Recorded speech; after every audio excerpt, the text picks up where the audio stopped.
I just had to let you know you're. She a happy baby, she a happy baby.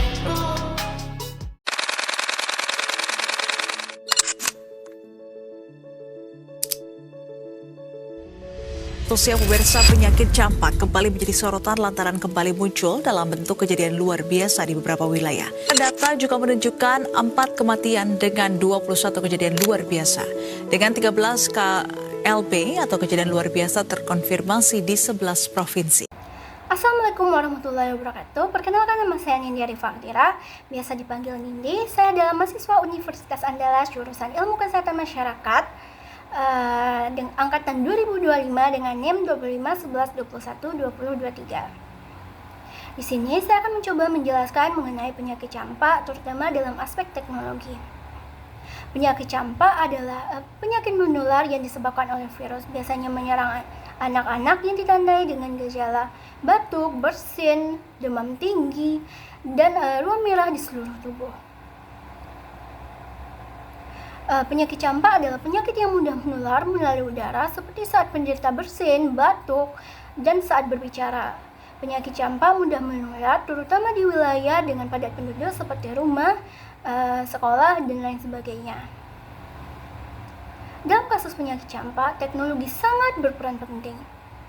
Salah satu teknologi utamanya adalah vaksinasi, seperti vaksin MR atau vaksin MMR, yang dibuat melalui teknologi biomedis untuk meningkatkan kekebalan tubuh terhadap virus campak. Nah, teknologi lainnya adalah untuk menjaga mutu serta kualitas vaksin agar tetap efektif saat disimpan dan didistribusikan. Ada yang namanya teknologi rantai dingin atau cold chain. Selain itu, untuk mendukung upaya ini ada juga teknologi sistem informasi geografis atau GIS untuk memetakan penyebaran penyakit. Selain itu ada juga teknologi diagnostik laboratorium seperti PCR dan pemeriksaan serologi. Namun dalam teknologi ini masih mendapatkan banyak tantangan. Seperti di media sosial masih banyak penyebaran informasi yang salah atau hoax tentang penyakit campak. Misalnya efek samping dari vaksinasi campak yang menyebabkan kurangnya kepercayaan masyarakat. Oleh karena itu penting bagi kita untuk menyaring mana informasi dari sumber terpercaya dan mana informasi yang bersifat hoax. Nah, boleh Ibu tanya enggak?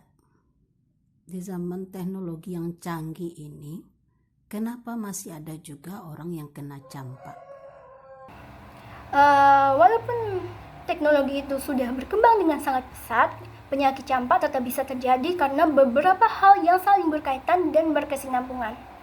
Seperti yang kita tahu, penyakit campak adalah penyakit yang mudah menular, terutama melalui udara. Walaupun kita sudah ada pengetahuan tentang penyakit campak, kalau masih ada orang yang terinfeksi dan berada di sekitar kita, penyebarannya itu tetap bisa terjadi dengan sangat cepat. Nah, kalau kita lihat dari sisi teknologinya, informasi itu sangat mudah menyebar, terutama di media sosial seperti WhatsApp, Facebook, Twitter, Instagram, TikTok, dan lain sebagainya. Namun di media sosial tersebut tidak semuanya informasi itu benar. Masih ada informasi-informasi salah atau yang bersifat hoax. Terutama mengenai penyakit campak. Misalnya ada informasi yang mengatakan efek samping dari vaksinasi campak itu sendiri, sehingga masyarakat menjadi takut dan enggan untuk vaksin. Dan kalau banyak orang yang tidak mau divaksin, dapat menyebabkan penyebaran yang sangat cepat dan penyebaran itu semakin luas.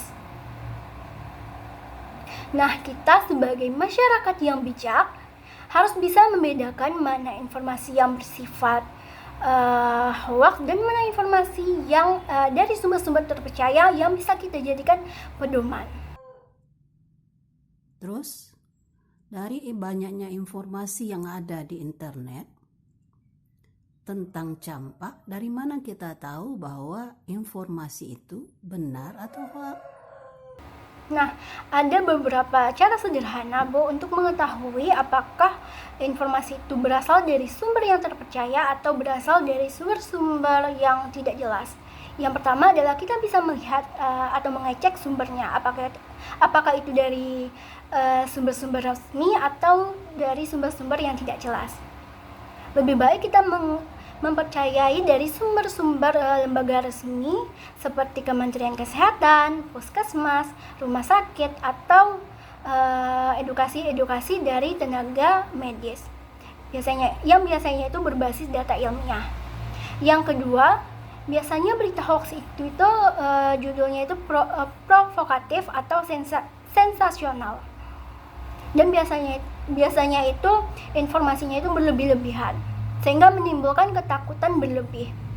Seperti tadi, informasi mengenai efek samping vaksin campak yang menimbulkan ketakutan masyarakat terhadap vaksin campak. Yang ketiga, kita tidak boleh percaya hanya pada satu sumber saja. Kita bisa membandingkan antara sumber satu dan sumber lainnya. Nah, Bu, itu adalah cara sederhana untuk mengetahui apakah informasi itu berasal dari sumber terpercaya atau informasi yang bersifat hoax. Nah, jadi teknologi itu memiliki peran yang sangat penting dalam penyakit campak. Jadi kita harus bisa memanfaatkannya itu dengan sebaik-baiknya. Dan juga kita sebagai warga masyarakat yang baik dan bijak, kita harus bisa membedakan mana informasi dari sumber terpercaya dan mana informasi yang bersifat hoax, sehingga dapat menekan kasus penyebaran penyakit campak. I just had to let you know you're